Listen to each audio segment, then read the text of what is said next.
we practiced the Koreans a lot, like exclusively. We didn't really practice Southeast Asian teams. Then when we went into the Singapore Malaysia qualifiers, we're like, oh shit, this is easy, man.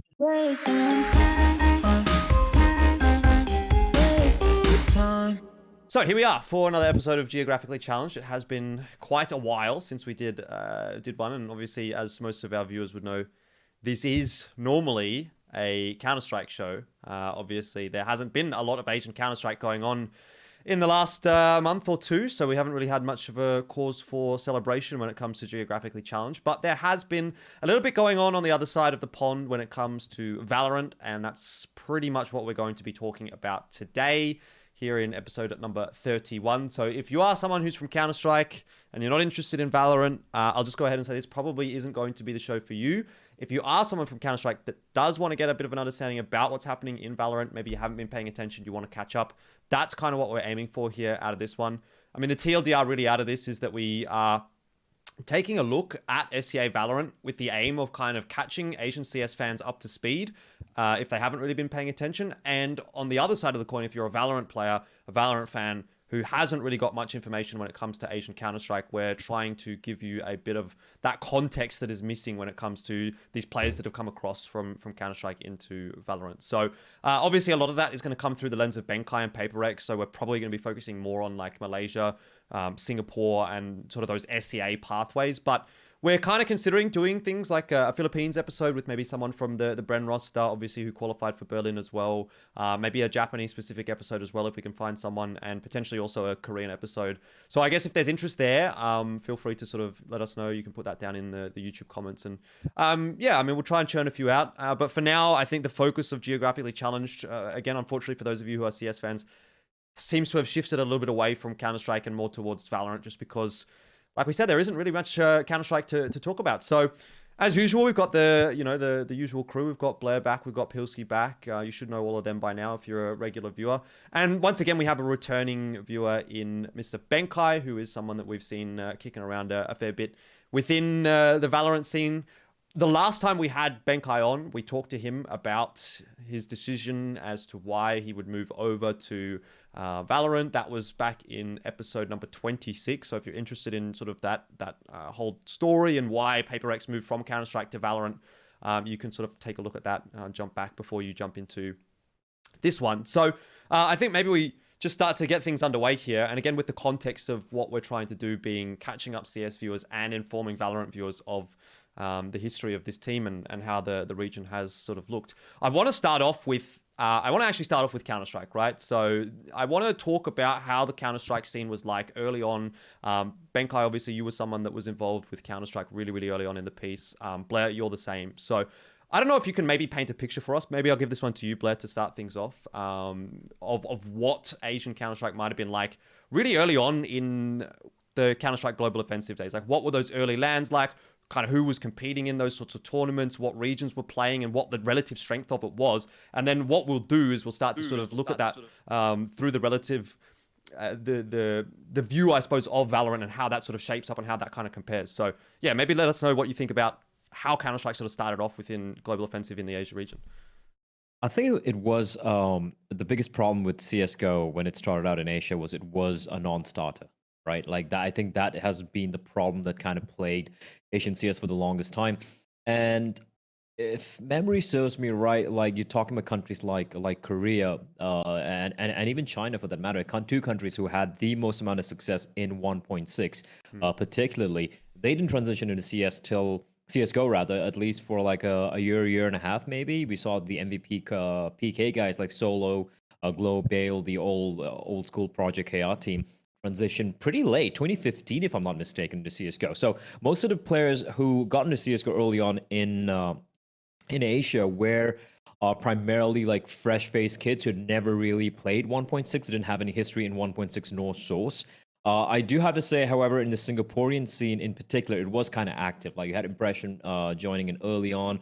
We had a lot of veterans from the Singaporean source scene, teams who had played at a pretty high level, even in 1.6, like in 2005, 6, 7, and then source later on, who did transition early on. But then it was just so few, right? It wasn't like a big wave altogether the way it really took off in EU and even NA. If you look back in like 2013, 2014, early 2014. And it was only like when people started seeing a little bit of success. The first breakout player and team from Asia was actually Crazy Guy and Skyred from Vietnam, actually. And they were the first team, I think, to qualify for a big LAN event. It was DreamHack, the Cluj-Napoca, close qualifiers, if I'm not mistaken. They managed to reach there. They had some very close games against teams like Vexed. I think it was Vexed, where Crazy Guy really popped off. He even had an HLTV frag movie called The Beast from the East and everything. And this is like 6-7 years back, right? So think about it, like Vietnam, a scene which we don't really look at as any dominant force, so to speak, in CS:GO in the later years. We're actually the first breakout region in Asia, which goes to show that the rest of the region was very, very quiet altogether.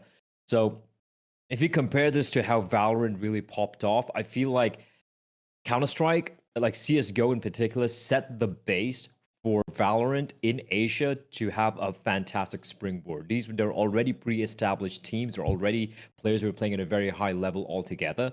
And for them, it was a very simple decision to make. Like, all right, we already have teams, we already have players, and the game is very similar. Let's just jump into Valorant.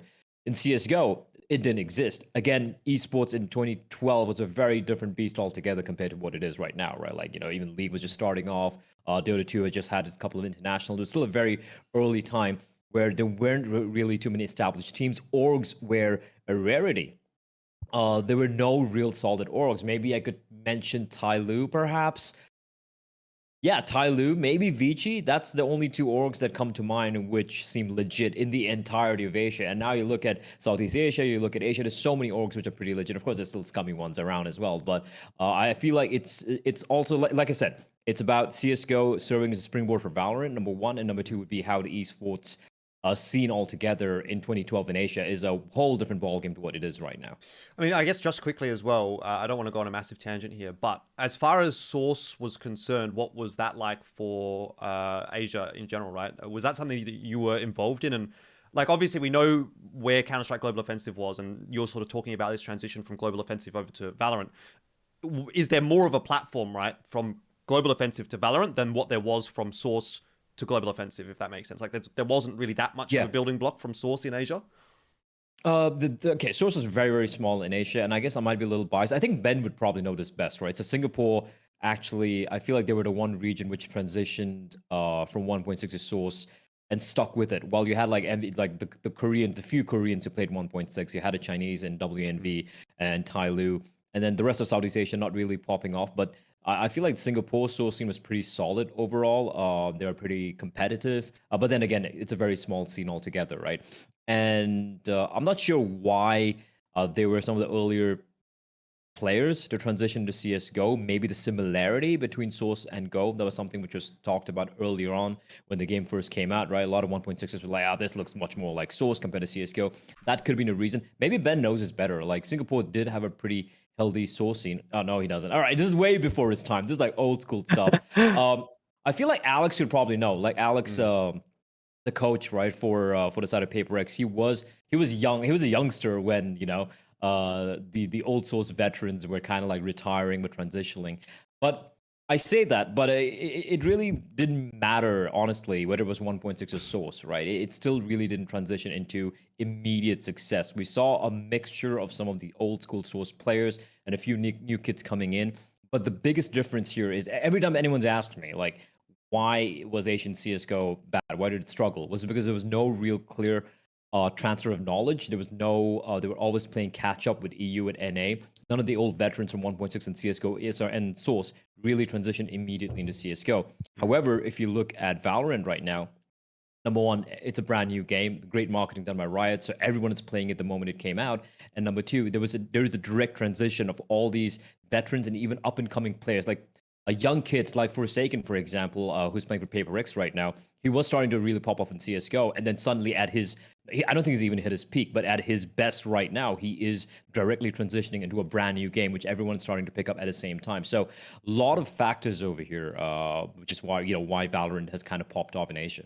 Yeah, I mean, I guess this is probably where we want to bring you into the discussion, Benkai, right? Because I suppose you lived and breathed that whole rise from Counter-Strike. I don't know, again, exactly when you started to get involved, whether that was Source days or coming back into Global Offensive in the early times. But I know you were playing Global Offensive at least from 2015 onwards, right? Which, as far as I'm concerned, pretty much is the outset of Asian Counter-Strike. Like, there wasn't a whole lot going on before that, at least in terms of Global Offensive, and the modern era of Counter-Strike that we see, I feel like kind of starts at that point. That's where we start to get these sort of players starting to chime through that we are a bit more used to, the teams, etc.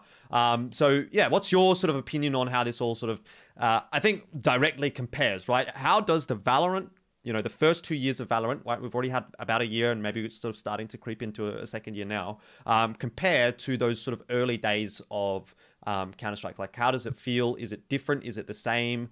Are the same kinds of teams competing? How does that all sort of shape up from your perspective? I think compared to CS, at the start of CS, I would say there was a lot of gatekeeping in terms of like the Singaporean scene, where like the old pros from Source and 1.6 would just stick to the guys that they were used to playing with when they transitioned over to Global Offensive. So they were like they weren't really open to the idea of picking up like young blood. As compared to in Valorant, when like the game is so new, like it's literally a new game, so everyone's very open, and there's a lot of like rosters that are forming around these like unknowns compared to CS. And I feel like the ecosystem is a lot more healthy because Riot actually like gives a shit about the pathways set for teams in terms of esports, because like before, like I think I spoke about this before we moved over, Riot already had the entire route map for this year planned out, so we knew what we were going to be playing for. So in CS, that's like really uncommon. Like a lot of the times we're just banking on like third party organizers just coming up with tournaments for Asia at least. And in terms of like rosters and stuff, I feel like Valorant, it's a lot more flexible because it's just like every team, it's always like it's just a combination of people who swap over from different games. Like it's not just from CS. Like we get a lot of like Overwatch players who are really good also. We even have some Fortnite players. Yeah, Fortnite, CS, Overwatch. So it's just a mix of a lot of like different people coming together. But Yeah, in terms of the way that the scene kind of operates, right? It sort of feels like Counter-Strike, especially in those early years, was really a bit of a free-for-all. Like, as you say, it was like, oh, maybe ROG Masters is going to be a thing. Maybe like Extremes Land is going to be a thing. Maybe ESL is going to have a tournament here or there. And I think we'll talk a little bit about those sort of ESL tournaments in particular as well a bit later on. But like, it was kind of like there, as you say, there wasn't really that much of a roadmap, right? Whereas with the Riot ecosystem, you essentially come in and you kind of know what you're going to be playing for the year. Is that the kind of vibe that I'm getting? Like, did you more or less, when you swapped over, know, okay, we're going to play in like challenges this, challenges that, and then we're going to try and qualify for this, we're going to try and qualify for Reykjavik, then we're going to try and qualify for Berlin, and obviously further on, and you sort of still have a bit of an idea of what's coming up. But in Counter-Strike, it felt like, yeah, like, especially towards the later years as well, like, you won Extremes Land, right, before you just swapped over, but then after Extremes Land finished, it was like, what actually is there to play in Asian Counter-Strike right now? There isn't really anything. If there even is, you wouldn't know about it. Maybe there's FunSpark, whatever, but like, it just doesn't seem like there's that many opportunities. So like, as far as opportunities are concerned, moving to Valorant seemed to be quite the obvious choice, right? yeah. So exactly what you said about CS, I guess. Like, so after Extremes Land, we had zero news on any upcoming like events or anything. So it's just like we were just waiting in the dark for like some kind of news to just come up. And even so, it was always just like rumors. It wasn't like solid, like concrete information about a tournament that was coming up. But in Valorant, we already knew what we were going to be playing for the entire year. Like even after Berlin, we already know what we're going to be playing for if Berlin doesn't work out. Yeah, because we have, so when we compete in like Masters, we get circuit points, and it leads up to like a last chance qualifier towards the end of the year, and then Valorant Champions comes after. So we're pretty much, I would say, with our result from the most recent Masters, the SEA one, we're pretty much already guaranteed for the last chance qualifier. I think if we do even more so, if we do like decently well in Berlin, so we kind of already know what we are playing for in Valorant, even after Berlin. Yeah, so you've already kind of figured out like, right, we've already got one international slot and we are in a position to fight for another one again, like almost straight away when we come back, which it didn't really feel like that was something that cropped up all that often, again, in the later years of Counter-Strike. But Pilsky, I know you've been a little bit quiet so far. You've been listening along, nodding along. But I want to sort of throw this one your way because we also wanted to talk about kind of the segmentation of Asia when it comes to Valorant versus Counter-Strike, right? Counter-Strike was a very open circuit where you would have everyone from SEA playing against everyone from Korea, everyone from Japan, everyone from China. It was just a case of, if you're in Asia, you're under this umbrella. And there was instances at times where some of the regions started to get a little bit more segmented. I know there was like Zen League, which had the Chinese teams playing against like the Korean teams. And then there was also an SEA division, which had like Malaysia, Singapore, Philippines, Indonesia, etc. Involved there. But for the most part, especially again towards the later years, it was just like, if you're in Asia, you're playing against people from Asia, plus obviously people from Oceania in terms of a lot of the qualifiers that we had for big major tournaments. So, I mean, what's your opinion on the way that this has sort of panned out, knowing that I guess this is the way that it's going to be going forwards, right? SEA is going to be SEA when it comes to Valorant, and then there's going to be Korea, there's going to be Japan, and then if China ends up being a thing, I'm only assuming that China would also be its own sort of ecosystem in a way, where all of these teams are not going to play against each other until they reach these sort of global events, right? Maybe in some third-party tournament or something like that gets organized. But as far as official pathways are concerned, what's your opinion on that segmentation in Valorant versus the more open circuit that we had in Counter-Strike?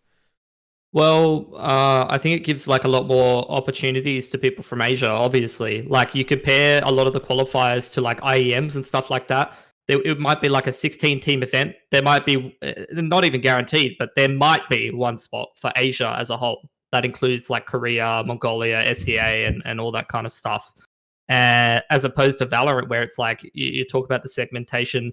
Not only does it change like who you play against in officials, but it also changes the opportunities where you compare like a 16-team tournament with maybe one spot for Asia, sometimes not even any pathway to qualify at all, compared to Berlin, like 2 teams from SEA, 2 Korean, 2 Japan, and then potentially like you could have more later on if you were to bring China into and all that kind of stuff. It's like completely night and day. It gives so many more opportunities and so much more opportunity for like teams in SEA to SEA and Asia in general to get better and like have that knowledge transfer and really get experience and all that kind of stuff against some of the best teams in the world. Whereas before it was like, we talked about which region was ahead. Like if Boot won the qualifier for IEM Sydney, then they were probably going to be the best team like in Asia when they got back, or a better team because they'd had like an opportunity to improve, or if it was MVP, or if it was like a tie team or something, they were the only ones to have that opportunity. And then when they came back, they would have like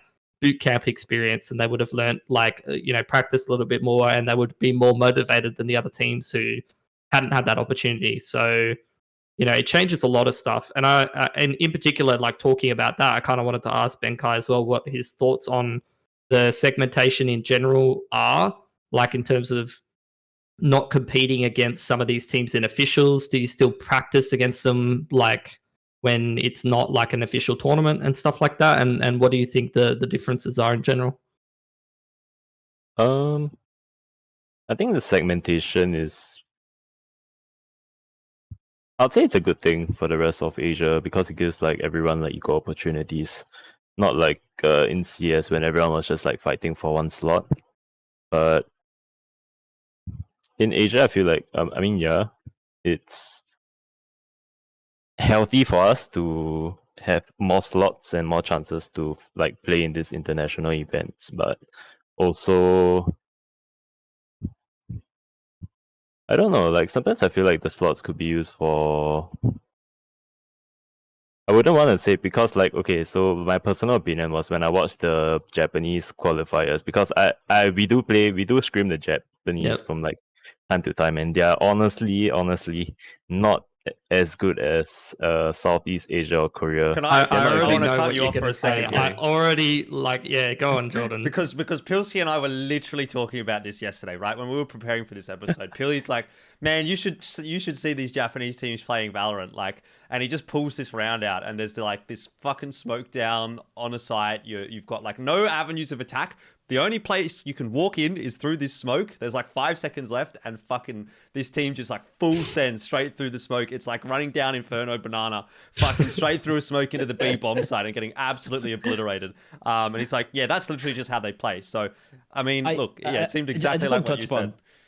I just want to touch upon something here, though, right? Like, firstly, I agree with Ben. I agree completely with what Ben said there, right? Like, you're like some of these Japanese teams. Maybe I was watching a little bit of Chinese Valorant as well. And you can see how wild it is over there, right? It's very Chinese Counter-Strike-esque, like in a heavy skill-based, super ultra-aggressive style of play, which I don't think is really gonna translate well for them once they start playing this game more competitively. But just let's talk a little bit about CS, right? Well, how it started out. Initially, we had equal opportunities given to everyone, right? Southeast Asia had the most numerous spots. India used to have a direct spot for any of these tournaments as well. This is early in the game, right? Equal opportunities given to all the regions. And then after a few months, maybe a year or so, people kind of realized, okay, most of these teams over here aren't that great. So India stopped getting a slot. They had to play in Southeast Asia. Japan stopped getting a slot. So Japan, South Korea, and everyone got clumped into East Asia, right? And then they used to get 2 slots, and then it came down to 1 slot. And then eventually, even Southeast Asia, once a lot of these teams started failing, and it just turns out that there's maybe 1 or 2 good teams in Southeast Asia, primarily from Singapore, maybe one of the couple of Thai teams, they also cut that down to 1 spot till it came to a point with China were getting like 2 or 3 spots at all these events. Initially, China was just getting like 1 spot or something like that, right? Now, do you think this is something which could potentially happen in Valorant, or would you want that to happen in Valorant, Benkai? Because again, it comes down to equal representation versus actual quality and good teams qualifying. It's like opportunities for versus events. excellence argument, right? Yeah, and that's the same thing with Counter-Strike. Many people keep complaining, like, why does Asia get only 1 spot for a Cologne or a major? And the honest to God truth is, as much as a fan of Asian CS I am, it would dilute the pool. And for me personally, as much as I would love to see more Asian teams get more experience in, when they used to play CSGO internationally, I also want to see the best teams in the world play. I want to see all the, like 80% EU teams, fair enough. Maybe you have like 3 or 4 teams from NA and South America, and then maybe couple of teams from Asia would be able to compete, in all honesty, right? So it is a dilemma, but from a player's perspective, Benkai, like, wow, how do you look at this? I kind of agree with what you said, as in terms of like it. I feel like it would dilute the pool because like right now because I do watch a lot of Valorant, so I would say like I don't think we are at least for SEA and definitely Japan, we are 100% not ready to play the rest of the world yet. Like right now, I'm also thinking like even if we do go to Berlin, I don't expect to win I expect to like do maybe like fairly okay, but I'm also half expecting us to just get fisted over there because I don't think we're ready for it yet. And yeah, I feel like just like adding more slots for Asia in general would dilute the pool. But I feel like right now it's in a comfortable spot of giving like a safe amount of opportunities for all these Asian teams, like 2 slots SEA, 2 slots Korea, 2 slots Japan. I think that's fair enough. That's fair enough for everyone. I think that's how I feel. Yeah. Okay. I kind of wonder if that would have happened if Newturn didn't place 3rd and have like a good run through the bracket in Reykjavik, or whether this is what they planned all along and all that kind of stuff. But I guess we'll see what decisions they make later on. I mean, I think I can talk to it from a perspective of someone who's been involved in League of Legends for quite a while, and has been watching LoL for a long time, and that seems to be the direction that Riot heads with a lot of their tournaments. Like any international Riot tournament is going to have representation from pretty much every region, right? And when we talk about Worlds, which is the pinnacle, right? That's the jewel in the crown. You have someone from every recognized region a team from every recognized region at the very least competing at that tournament. Now you may have 3 from North America, 3 from Europe, 3 from China, 3 from Korea, and then like 1 from Australia, 1 from Vietnam, 1 from fucking whoever, Brazil, wherever else, you know what I mean? Like, so there is that, but at the very least you've got the representation from every region down pat. And look, to be fair, I kind of like that. Like, I prefer that almost in a way to having the quote unquote best teams, because ultimately you get in a position where, like, okay, if you want to watch the best teams, you just watch the Chinese league. You want to watch the best teams, you just watch the Korean league. And you're going to get their top 3 teams anyway, so you've still got really, really good representation of good teams.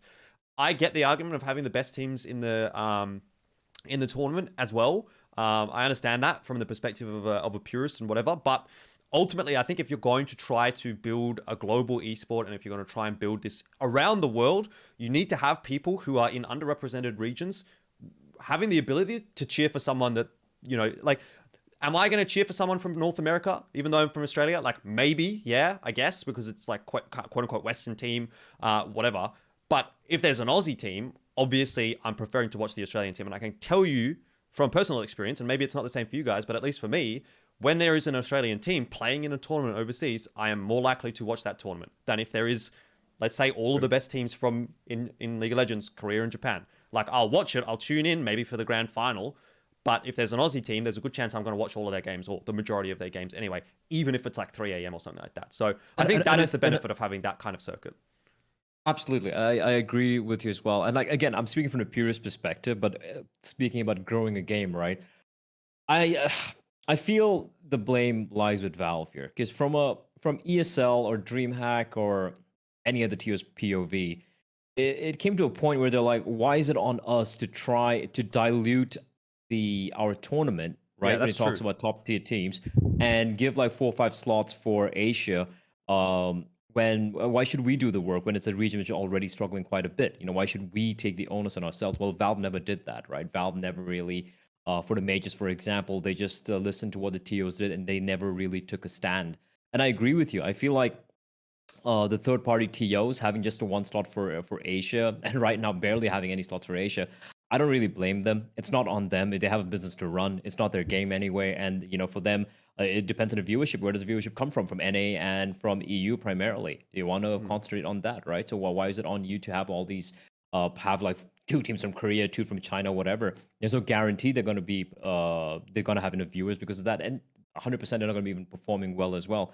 So, yeah, I guess it comes down to, I have to agree with you. I feel like Riot do have a good idea of how to make their game truly global overall, by making it click like this. And again, like you said, it's not like they're getting 4 teams from Australia, or like 4 teams from Peru, for example, right? It is still distributed in a way where the top regions still have the majority representation, while the rest of the region has like at least something, which is like way more skewed when it comes to Counter-Strike. So yeah, I guess it does fall down to Valve not really doing much for the region.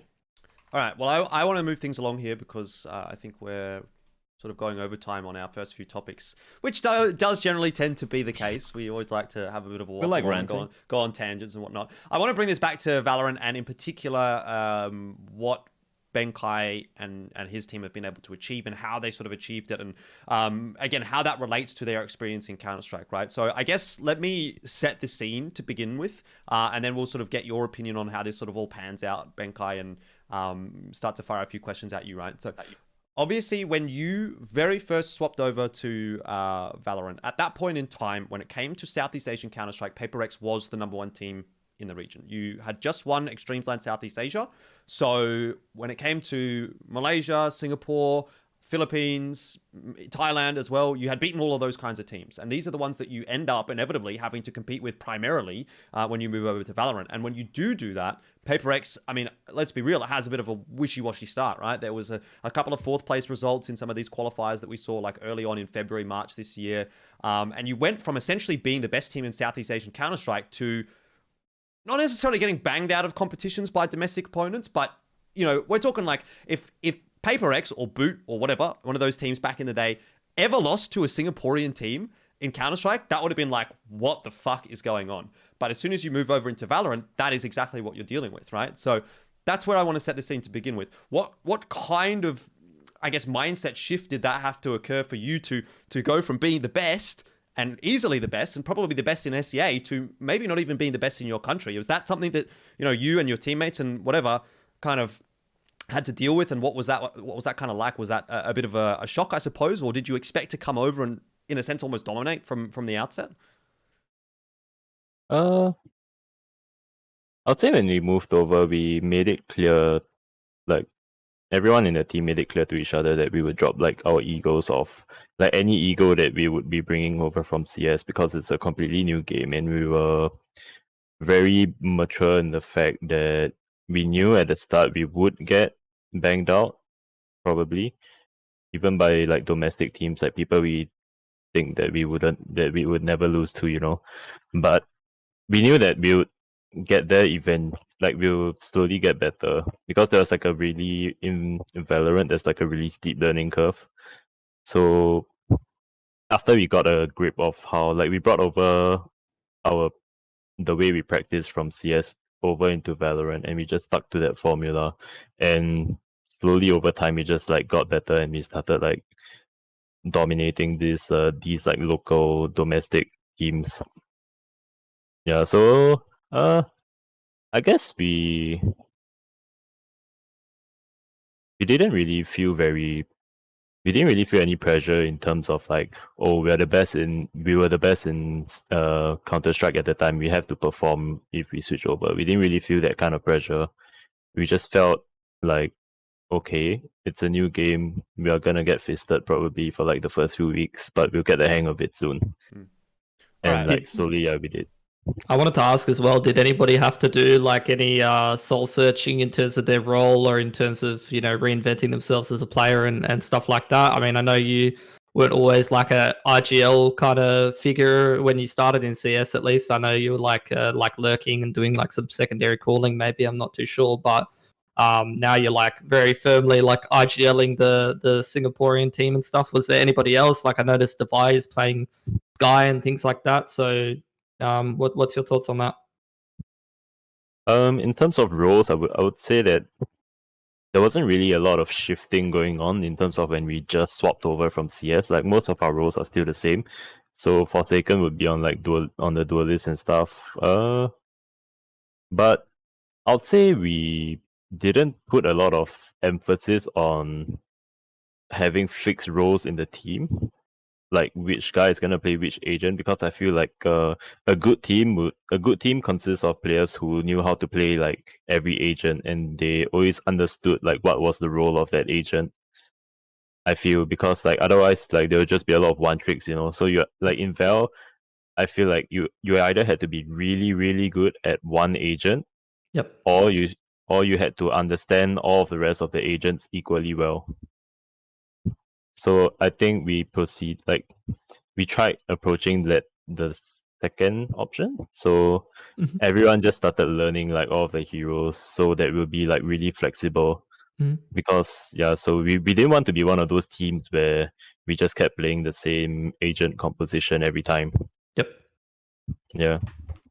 All right. Well, then obviously you move on from these kind of early results where you're not having the greatest of time domestically, to sort of around March, where things start to turn around a little bit. You start to kind of come in these qualification spots, like first to fourth in like challenges 1 of stage 2, second further on into, you know, those kind of deeper tournaments, and then inevitably you end up getting to the point where you actually are able to start competing to a pretty good level domestically, right? You almost sort of reclaim that throne maybe as the top team in Singapore and Malaysia. It doesn't take that long, though you are still dropping some of these games.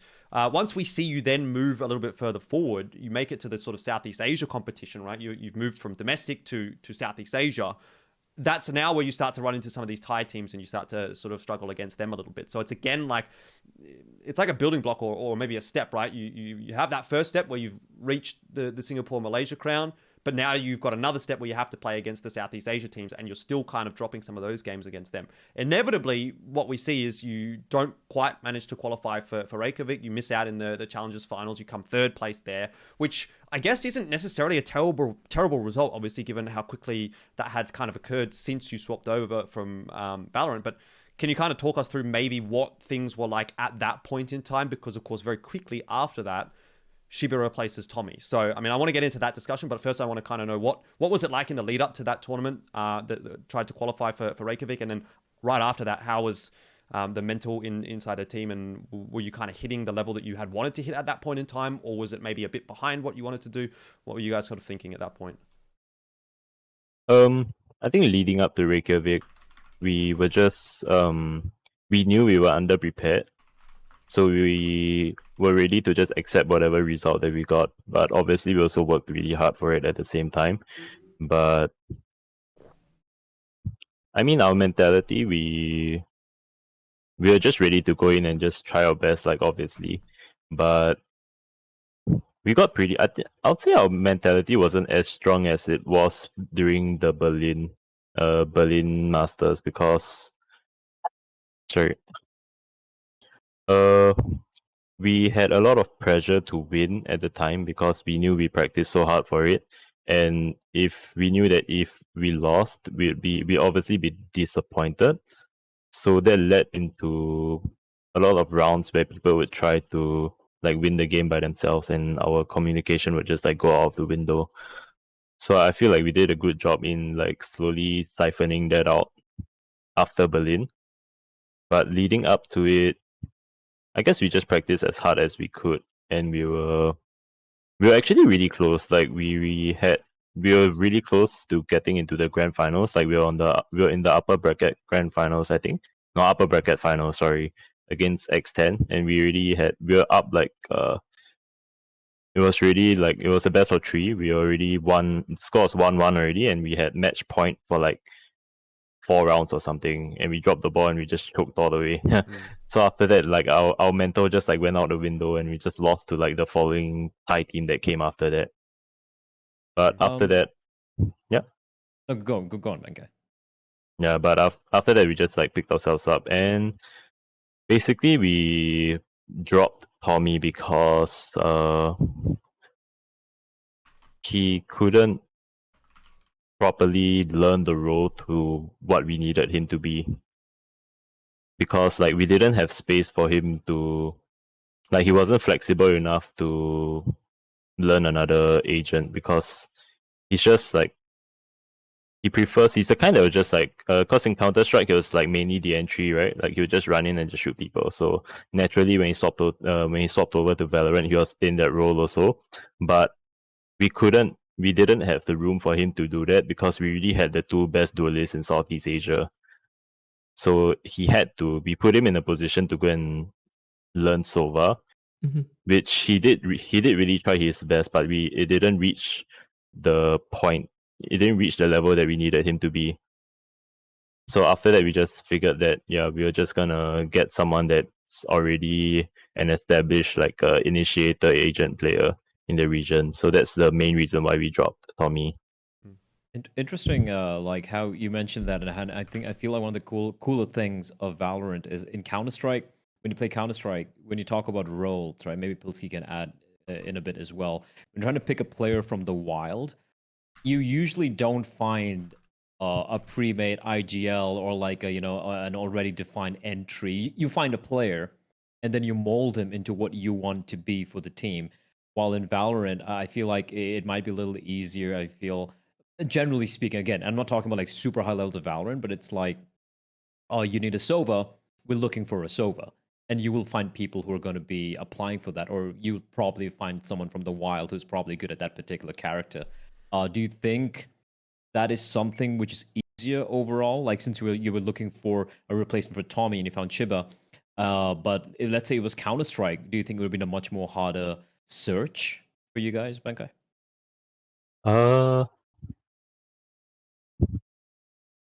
That's a pretty hard question to answer, because when you like let's say in Counter-Strike you're looking for like a lurker or something, it's easy to find someone that's just like really sharp but is used to another role, and just like move him into that role and have him learn that role.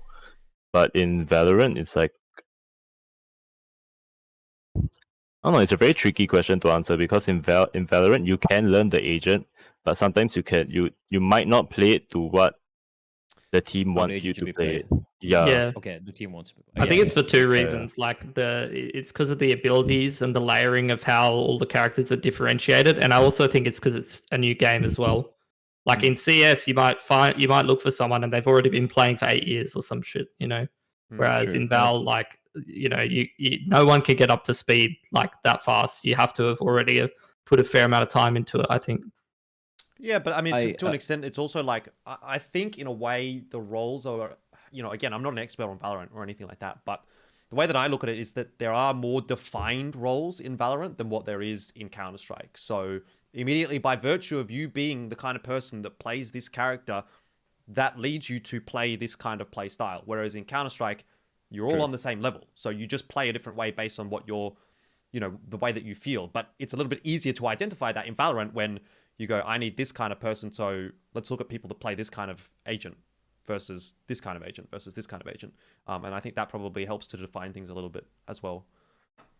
Yeah, I feel like that's what I was like trying to get at. But one final question from my end with regards to this would be Benkai. Like initially, I was watching a little bit of the Valorant scene at SEA when it was starting to pop off, and one thing you could clearly see was like some of the Thai teams, really started to dominate right in the region. Now, this is a hypothesis. I could be completely wrong here, but I feel like just trying to reason why there has been a drop off. I wouldn't say a drop off. Obviously, the Thai teams are still very, very solid. You have all these, we had some of the best teams in SCA during the latter years of CS:GO were from Thailand as well. But the rise of SCA Valorant, Singaporean Valorant, and then you look at the Philippines, for example, with Bren and Dubstep and all these guys and everything. Do you feel it's because of the initially, right, when everyone transitioned to Valorant, it was a bit more individualistic in Southeast Asia, but then because of the game being inherently, for me personally, I feel it's still a little bit of skill cap. Sure, you have freaks like like Forsaken, for example, still popping up, but apart from that, do you feel like over time when teams like Bren, who have traditionally, even in CS:GO, they were a team who used to approach the game more from a more EU standpoint, so to speak, in CS:GO that is, but they didn't really have the star players, right? Like even in Singapore, you guys are struggling to find not just puggers, but people who could play at a high level competitively and go toe to toe against Thailand, who were gifted with so many individually good players. Do you feel like the impact of individuality, which the Thai teams had early in Valorant, has slowly been neutered now? Because teams are playing more from a just better Valorant overall from a team perspective, and there is a lack of individual impact like someone like, let's say, a CBBK or a John Olsen could have in a game compared to CS:GO. Yeah, I think so. Like, so during the start, I feel like the Thai teams were so strong because they mainly had people that ported over from CS that were already really good in that game. So they just brought over like their playstyles and stuff, which people couldn't really adjust to. Like they took some time to adjust to. But I feel like they're starting to fall off because I wouldn't say that they're getting bad. It's just that everyone else is just catching up already and just picking up on like their playstyles and stuff. Then everyone's starting to understand how to punish this kind of like playstyles. So I feel like that's why the Thai teams are slowly starting to fall off.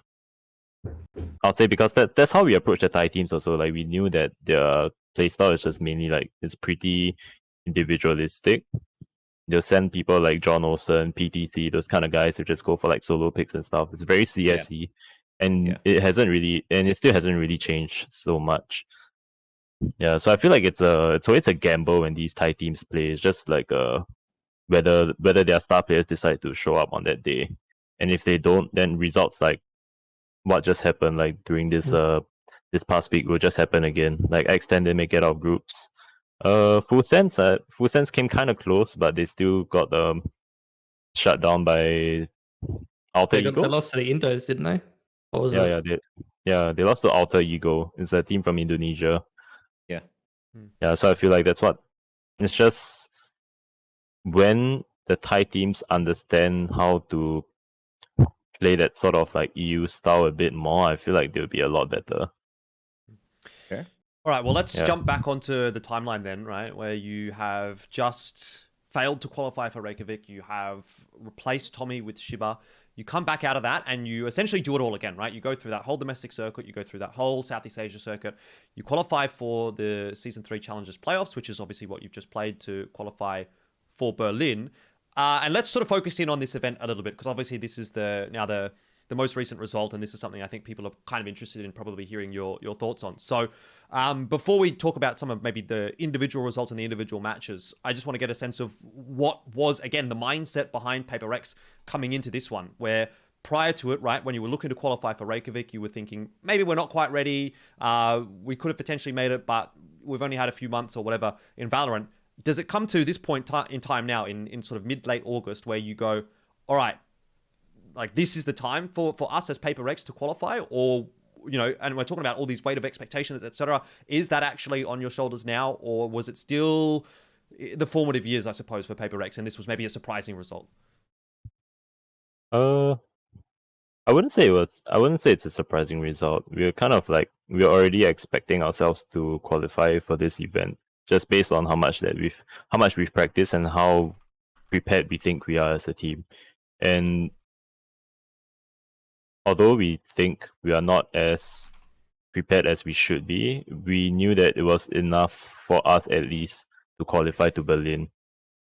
And we had, like, in terms of mentality, comparing Reykjavik to now, we pretty much just approached this the entire tournament as like a bunch of scrims. So Alex would tell us in the morning, like, "Hey guys, we have a scrim at 3 today. Just come on time." Yeah, so we wouldn't have that mentality of we have to win this game, you know, because I feel like that's where we start to crumble under the pressure, is when we expect to win. So when we just approach a match as like, you know, whatever happens. If we lose, whatever, it happens. Yeah, so we didn't really care about whether we won or lost. We just played how we play in scrims. So we just we carried that mentality all the way to the finals. All right, well, let me rephrase it then from maybe expectation to confidence level, right? What is the confidence level like? Are some of the previous results, like it seemed like, just based on the history of your matches that I took a look at yesterday with Pilski, that you guys had a much better run into this qualification compared to the previous, right? Where the previous, we talked about it being maybe a bit up and down, still finding your feet. Now it felt like already you guys had established yourselves towards the top end of the scene, and there was a bit of a discussion. Was it Bren? Was it PPRX? Maybe Boom in there as well as a bit of a discussion point. But it felt like, you know, maybe the confidence level would have been aided just by how much cleaner your run into this qualifier was. I guess we had a lot of confidence because, okay, my theory is it stems from us practicing the Koreans a lot. So we almost exclusively only practice against the Koreans, and then we had this period before the Singaporean qualifiers, like the Singapore-Malaysia qualifiers. We practiced the Koreans a lot, like exclusively. We didn't really practice Southeast Asian teams. Then when we went into the Singapore-Malaysia qualifiers, we're like, oh shit, this is easy, man.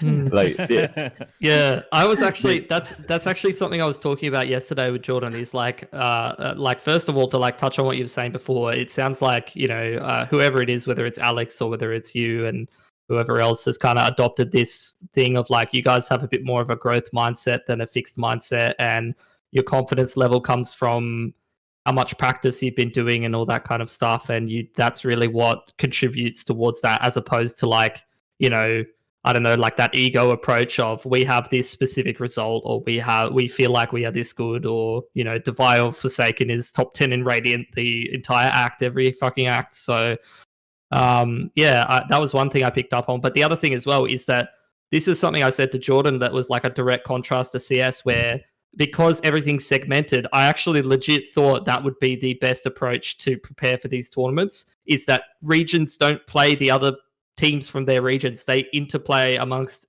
Asia to avoid like giving info to their opponents, and then they practice like exclusively another region, and that benefits everyone, right? No, I don't even think the Southeast Asian teams think that far ahead. I think they're just Right. like, I think they just approach practice like, oh, we can find this team, okay, let's scrim them. But like, But for us, we were just like, okay, the quality of practice is so much better when we play the Koreans because we're always learning something as compared to sometimes when we scrim like these Southeast Asian teams, they just do a lot of like random peaks that they wouldn't do in like actual matches, and we just wouldn't learn anything from it. There's no practice from it. And I would actually say the same for Chinese teams because we do practice Chinese teams too, like the top Chinese teams, and I would say that the playstyle is still the same to CS. It's just, it's just yeah, and we kind of like so we adopted that allowed us to adopt like two different playstyles. One of them is just like our normal like default like how we do in scrims, and another one we will just call it let's counter China strat. Let's just play to Right. counter China. Yeah, let's just play to counter China. That's what I would call. I would call that when like the opponent team is just doing like pushes everywhere and just like taking head-on fights. And, So I and just change up this. Yeah, that's where you bring out. I mean, you're the Sentinel player, so that's where you put your your nano swarm in the backside of the site, and just like hide in a corner, right? yeah. I'll just play to counter them, and that's how we like approached it. I feel like that this has always been the same problem. I was talking to couple of the Indian teams, Benkai, like Global Esports and Velocity Gaming, the two best teams right now in India. And even for them, right, it's interesting. Like for them, they never scrim the other South Asian teams. They only scrim the Southeast Asian teams, right? And their complaint is the teams don't take it seriously. Like everyone just rushing in, everyone just like YOLOing in, and only when they start winning rounds is when some of the Southeast Asian teams are like, oh shit, we can't just fuck around, right? This has been something that's been plaguing not just Southeast Asian Counter-Strike, but Asian Counter-Strike for years. Altogether. Why do you think that's not really changed yet in Valorant? Or do you see a change happening when it comes to more teams starting to approach a more serious, more laid out approach? Because at least in CSGO, I can understand why I never picked off because they didn't really have any veterans to kind of guide them. They didn't really have org support. It was still the Wild West in Asian Counter-Strike, but it's been 10 years, since CSGO came out, almost 10 years. And a lot of the players have transitioned, have played in orgs. They have even qualified for big events out there. They have played against the likes of Tyloo and Vici, got their shit fisted in as well. Why don't they change? Or do you think the good ones are actually starting to approach scrimming and not just scrims, but like how they approach Valorant? Is it a better way compared to CS:GO? Definitely feels like in terms of Valorant, it definitely feels that more teams are taking practice a lot more seriously. Like because like right now everyone is starting off on the same foot, right? Like everyone has the same opportunity as compared to CS. Where I'm not sure why in CS there were so many teams that were just like take practice as like a like morale boosting or something. Yeah, just go and like shoot people, feel good and stuff. But you still see that in Valorant, and I only think we see that because maybe the people on that team aren't as experienced or they don't know how to practice yet. Like they don't have the proper guidance. So right now they're just like some of these Valorant teams, I think they would just think that practicing more maps means getting better, which I don't think is the case. Yeah, So I think I some feel of like that that's why they get stuck in that loop, some of that comes from people coming from different games as well. Like even me, like coaching some of the OS teams or like hearing about some of the OS teams practicing as well. It's like some people don't even come from a CS background at all. Like some people start and practicing Valorant without even understanding what like a default is or understanding some like basic concepts, let alone how to practice efficiently or have had the opportunity um, to play on a pro team and be sponsored and try to qualify for big events. So it's kind of multifaceted in that regard. But yeah, I mean, imagine you have a guy coming from Fortnite or something who's going to start playing on his first pro Valorant team. It just doesn't really match up in that regard. Take time. When they're a solo player, right? You play solos in Fortnite and you do whatever the fuck you want. And your practice is literally playing for money every night in some fucking cash cup or whatever they have. And then all of a sudden you're in this sort of regimented team environment. And I suppose things change up a little bit. But let's bring it back to the Season 3 Challenges playoffs, where we sort of want to talk about actually your run through the bracket. I mean, obviously we can talk about groups as well, and I think we'll talk about that in a second with some of those format criticisms. I want to hear your thoughts on, if you have any. But first I want to sort of touch on the playoffs bracket and how you seem to, maybe avoid some of the tie teams. I mean, looking at your run, did you feel that was a pretty... I mean, I don't want to say the word easy, right? Because it's never going to be easy in a sense. But was there any teams that you were happy to avoid in a sense, like that you didn't have to play? Were they on the other side of the bracket? You thought, shit, glad we didn't have to play against those guys or something like that? We didn't really have that mindset coming to it. Like we always said that, like, okay, this is a very like a formal answer, like very correct answer, but it's like we are ready to, cause Politician. we knew that, we knew that if we wanted to win the entire event, we just have to beat everyone, right? Like either way, we had to beat everyone to like we'd have to beat everyone to be the best. So we just had that mindset of, okay, whoever comes, we're just gonna play them like one game at a time, one round at a time. That kind of mindset, Sure. All right. Well, I'll give you half a second to talk to your missus, and I'll fire the next question off to Pili and Bleh here. We do want to talk about the format criticisms, which have popped up a little bit now. For those that were not aware, in the early stages of this tournament, the group stage of the tournament, it was essentially 2-2. 2-2. No, I shouldn't say that. It was best of two in the groups, round robin so 4 groups of 4, best of 2s in those groups. So inherently, you run into a situation where you don't either have like a clear defined winner out of each series, because you could go 1-1, and then you also run into situations where, and I think this was it the case for... Pilsky, help me out here. X10. Yeah. Well, you're talking about X10, where they got X10 DQ'd for the cam explode and all that kind of stuff. Yeah. But For also... sure, that'd be a great one to throw to Benkai to see what he thinks about the best of 2 format and that whole situation. Yeah. So let's start with the best of 2 format, Benkai, in the group stage. Let's talk about round robin. Okay. Plus best of 2. We're talking round robin. Well, when I say best of 2, I'm not a big what fan I mean. of it. Yeah, I mean, just the whole format in general. What do you think about it? I know a lot of people didn't like it. Just give it to Bleh. Wait, at him, no, let's give it to Bleh. I want to give it to Bleh here. Benkai, you can have a moment here. And what do you think? Listen, man, look, round robin's fucked as it is already, right? Like, you have situations in round robin where until the final game, you don't know which team's going to qualify, and then you see fuckery taking place. One team's, I don't like these guys, I'm just going to throw this game, which doesn't mean anything to me. So it leads to a lot of issues, and it's happened multiple times in tournaments. I think round robin should be something which should be completely dropped altogether. Instead, you could do double elim with 4 teams in a group, right? I think that is more than sufficient. Instead, they're like, let's do round robin, guys, and let's do best of 2s, because fuck them, fuckers, and fuck everyone else, am I right? And that's exactly what happened. Like, what the fuck were they thinking? I'm done. Okay, Pilsy, you got anything you want to throw in here? Because I know this was a hot topic for you as well. I just thought it was interesting, like there's no real like clear winner from some of the series, or some teams with 2-0, and then like you add like potentially basically what ends up happening is like some teams would go through based on round difference, and they might not even necessarily be a worse team or something like that. And you're only playing a certain couple of maps. Everyone gets a map that they're reasonably okay on and whatnot, and there's no clear series winner sometimes. And so then you add in on top of that docking rounds away from teams, or docking certain things, due to like people misbehaving. It just makes for some very interesting decisions that aren't who is going to qualify for the World Championship based on beating another team in a competition. And that's, silly. I guess the best example of what you're talking about is in Group D, Cerberus and Uwu are, 0-3-0. So they drew every single match, as in they went 1-1 in every single game that they played. And Cerberus has a +1 round differential over Uwu. And that's the reason why they go through to playoffs. Can you believe 1 round?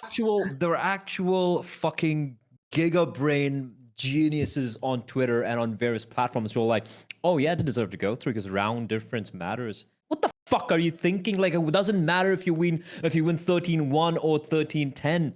A win is a win, right? That's what should count here. No, man. Just win more pistols, bro. Just win more pistols, and it's fine. Just get better at pistols.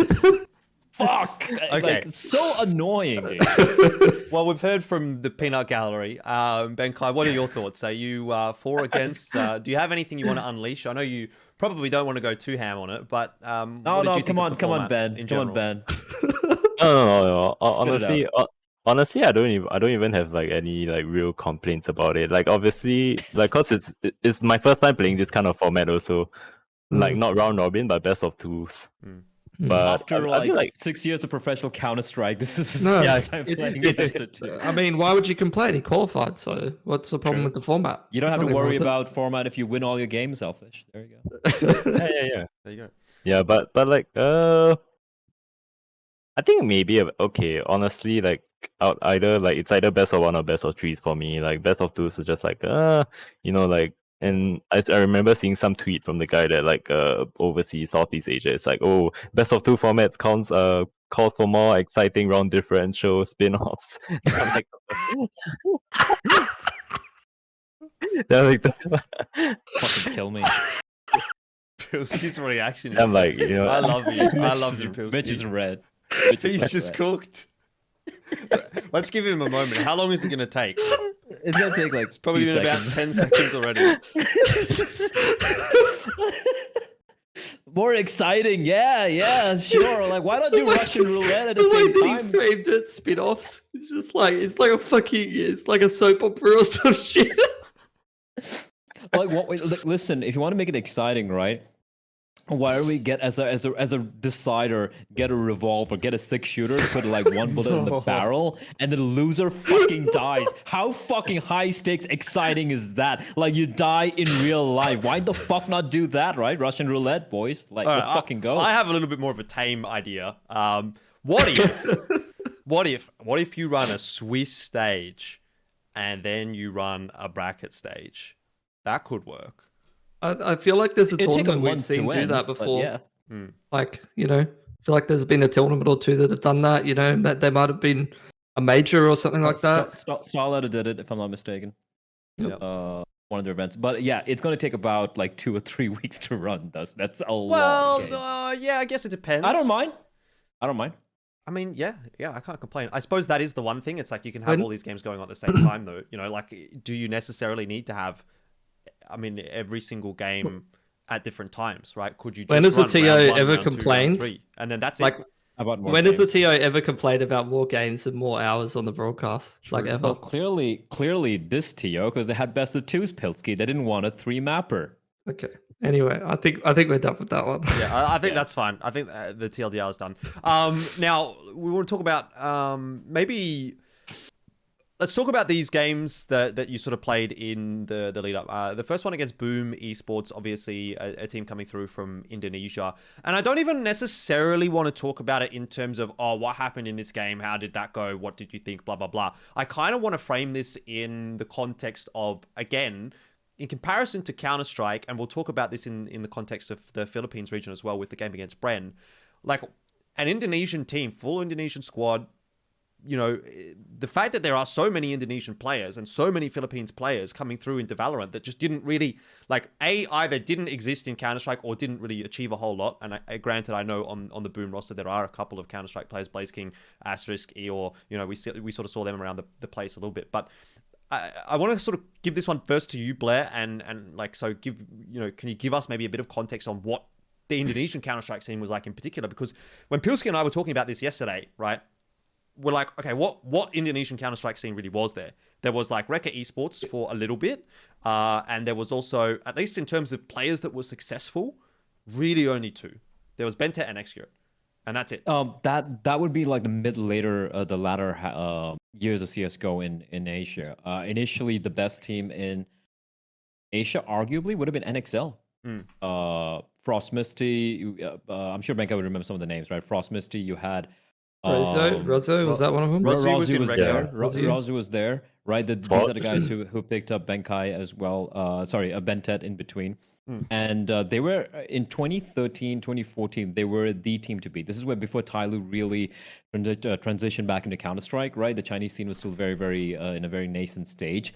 And they were a very dominant force overall. Like, this is back when there was Impression. He just started out playing as well under the BF Nut lineup. It was a very young time in Asian CS:GO, and eventually for NXL, they unfortunately stuck with the same roster for too long. Like Ross Yu, Frost Misty, I think Richard Permano was there as well. Forged, he used to play, a veteran in the scene, and they did manage to find Bentet, so that's one thing. They were a team where Bentet played for the very first time back in 2013, 14, if I remember. It was the MSI event, which I think the French team won. MSI beat right? it. MSI beat it. Yeah, I think it was Fnatic and the French team who reached the finals. So he played there, if I'm not mistaken. Bentet did. So after that happened, I feel like there was like a period where, like you said, apart from Extrude and Bented, there was no one who really showed up, so to speak. But now, it's been quite a while. I did see a lot of young puggers come up, right? If I look at his boom lineup, for example, where are they? I think It's Blaze King, Asterisk, Eeyore, NC Slasher, and Flipsider. yeah, If that Asterisk, Blaze King, Eeyore. These are three players I've known for at least 3 to 4 years. They've been pugging quite a lot, right? And these I'm talking about like 3 years back. So obviously there's clearly been a big transition of a lot of players from the region into Valorant, and I don't think it's a too big a surprise. So like you said, yes. If you look at it more recently, Xcrit and Bentet were the standout players. And when we say standout, they were the standout players. We're talking about two players who were able to deliver on the international stage, which is very, very fucking rare in Asia. They weren't just the standout players in the region or the country, but the entirety of Asia, which is saying quite a lot. I still feel there were quite a decent chunk of players who were playing there. Like I mentioned, Eeyore and Asterisk and all these guys. It's just that they never really coalesced into a very good team. You saw a lot of experimentation with a lot of these mixed teams like Singapore, Malaysian, Indonesian teams, even in Counter-Strike as well in the latter years. But yeah, just to address the question, I don't think it's a big surprise to see new players come out because Indonesia was the best country initially. So maybe Valorant could be a repeat of that. Maybe some of the best players coming out could be from Indonesia. Yeah, I mean, I guess, this might be difficult for you to answer, Benkai, obviously, because you're not from Indonesia, but you have a teammate from Indonesia, at least. And the sort of the way that I want to frame this is, like, why are there so many more Indonesian players in Valorant now than what there were in the sort of later stages of Counter-Strike? And the other question, and that goes in sort of toe with it, is, are they better? Are the Indonesian players, and is the Indonesian scene, I suppose, maybe that's a better way of framing it, is the Indonesian scene better than it was in Counter-Strike? I mean, by a country mile, man. Like, it's so much better in Valorant for Indonesia, at least, because I'm not sure how it started out, but they just had such a huge viewership in terms of like local streamers and stuff, like on Twitch, YouTube. So I don't know. I feel like a lot of like the game just appeals to Indonesia a lot more than CS. I'm not sure why. Like I could ask my Indonesian teammates, but like I haven't really actually thought about why there's so many Indonesian players. Do you feel like, and this one's for you, Benkai, like, do you feel the fact that in Valorant, unlike Counter-Strike, where you might have a matchmaking god, like a kid, right, who might be like a global elite or whatever, but unless you are aware of the esports side of things and the real competitive side of things, like on Reddit or HLTV or something, you probably would know about Faceit and FPL and pro teams and everything. But if you look at Valorant, like the ranking system is very transparent, right? You can see a lot of people probably getting noticed, getting picked up from the game itself. You hit Radiant, you hit like top 10, top 15 Radiant, for example. You're going to be noticed by a lot of teams looking to potentially pick you up. So even if you might not be aware of professional scene or high level Valorant, you might get approached directly, which I guess wouldn't be the case in CS:GO. Like no pro team is going to be looking at like global elite ranks. And where even do you look for that in the game, right? So do you think that could be a factor for why there's a big spurt in us finding players, like for example in Indonesia? I'd say yeah, that's a pretty big factor for it, I think. So in Valorant we call them ranked demons. Yeah. It's when someone it's when someone just like is known for like being really, really good in like ranked games and stuff. So someone builds like a reputation for that, everyone's gonna like notice you eventually, man. I mean, like, okay, so for me, like in my case, I'm like a 1 in a million because like in CS I actually got picked up from matchmaking. So I found like back then when the lineup was still Dreamscape, one of the guys like just bumped into me in matchmaking, and we just became friends after that. And like he just asked me, "Hey, you want to join my team?" Then I'm like, "Oh, okay." So in Valorant, I think that's a lot more less surprising if someone gets picked up from ranked, because like obviously if you're up there on the leaderboard, you must be doing something right, and a team is gonna want to capitalize off that. Yeah, I mean that's the one thing that is a big differentiating factor, is the fact that there is a leaderboard.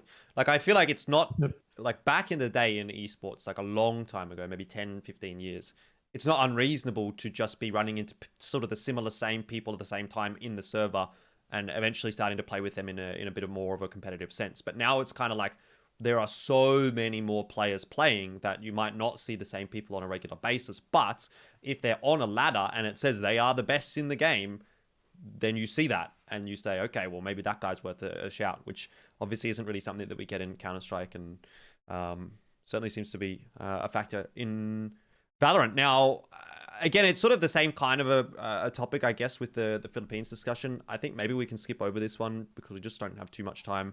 But it's probably a bit more of a pertinent question to be asking someone from the Philippines region, so we might hold that off for another episode. I actually have a funny anecdote when it comes to it. Kind of, I think it ties into what we're talking about. I met Dubstep JV in matchmaking in 2013. Just fucking on Singapore servers, and this guy's like, "Hey man, you good, dude?" And he's playing with like a bunch of Filipino, like his stack, and he's like, "Want to play with us?" I'm like, "Yeah, sure." And that's when I first met JV. And this is like way before he was a pro or anything, right? So it's kind of funny, like how back beginning of CS:GO, like I feel like a lot of players, a lot of teammates kind of like found themselves on matchmaking because it was a smaller, it was only one server, it's only Singapore, there was no Indian servers, there's no like East Asian servers or anything, so everyone in Asia played in that one server.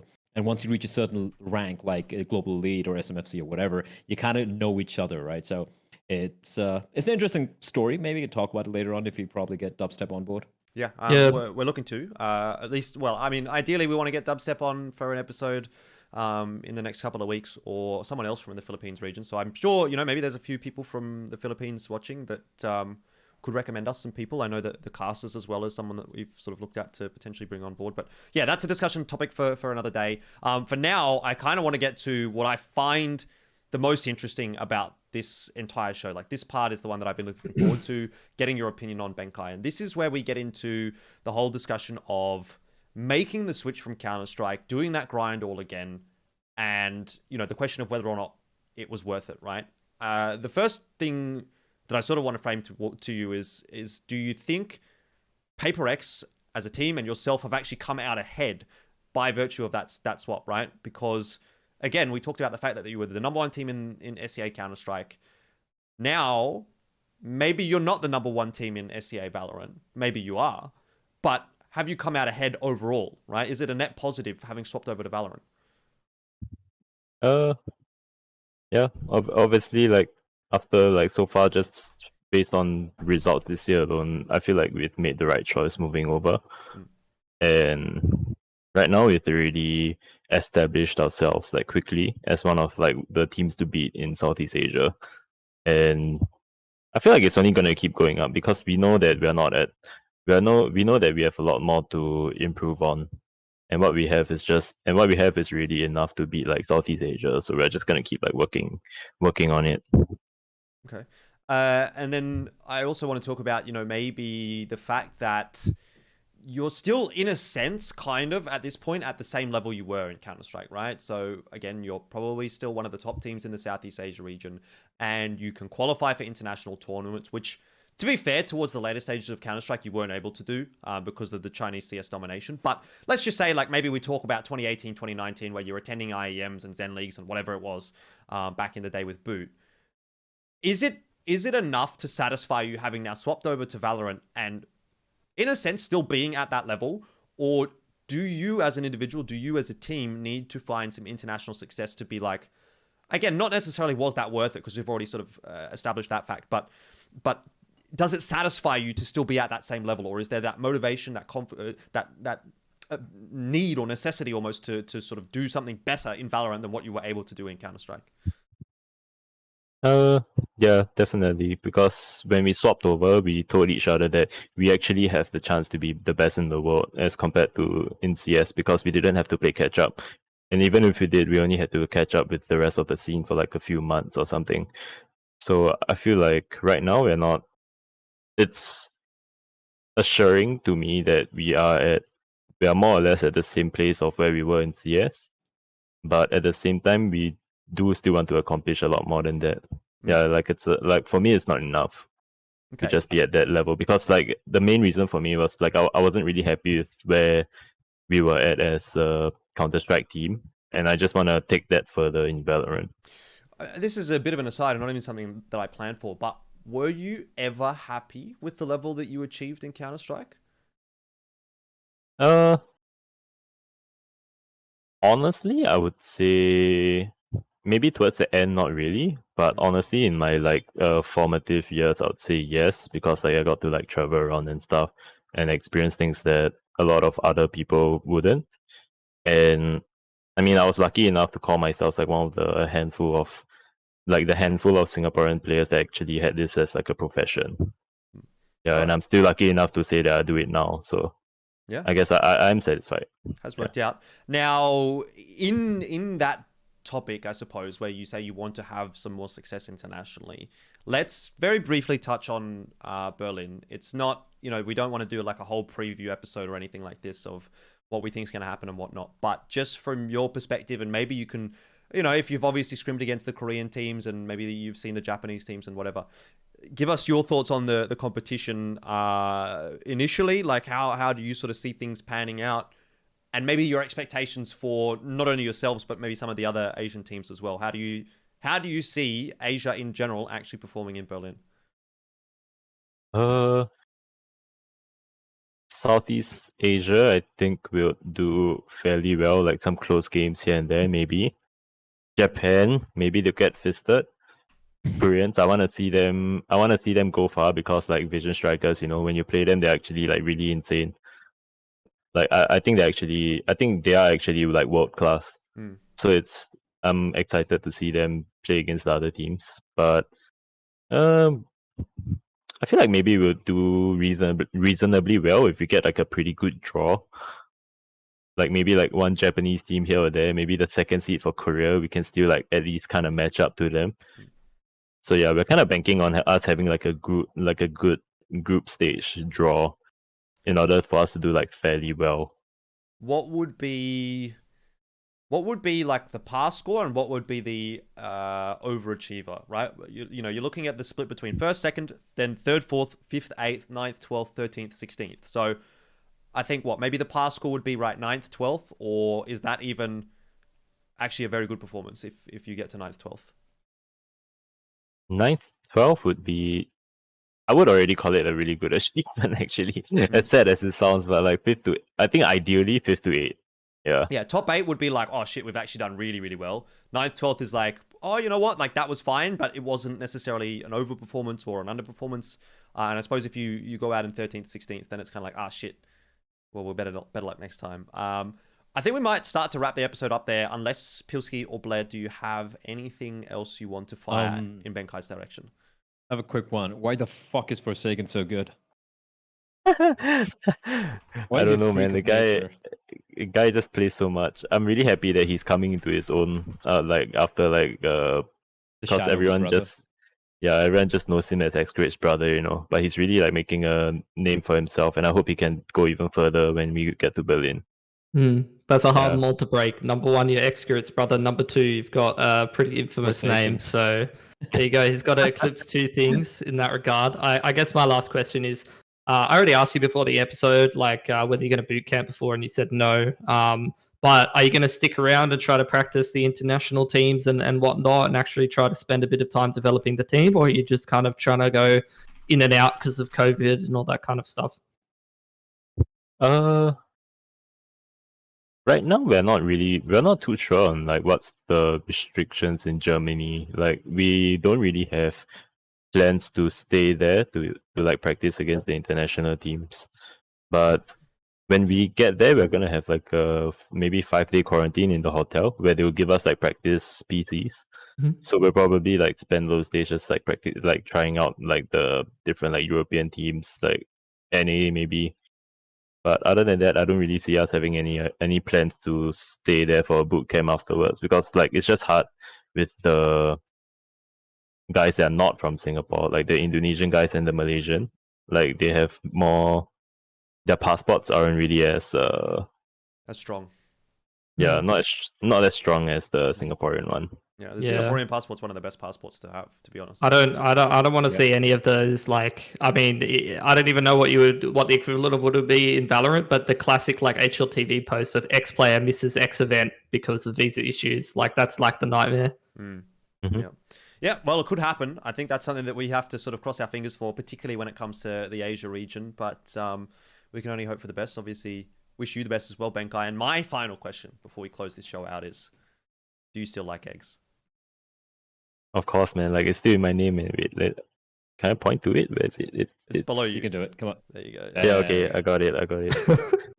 And It's still there, so of course. What is the S tier egg again? What type? Oh shit! I think you Okay, said wait, fried I- last it has time, to- but I don't no, remember. It has to be the same as like scram or omelette and He doesn't scramble. remember. We'll see. Doesn't If you, I'm gonna go back and look at that other VOD, episode number 26, and if it's the different, Yeah, that's it's what it- different, Benedict, right? then I know you're No? full of shit. Sometimes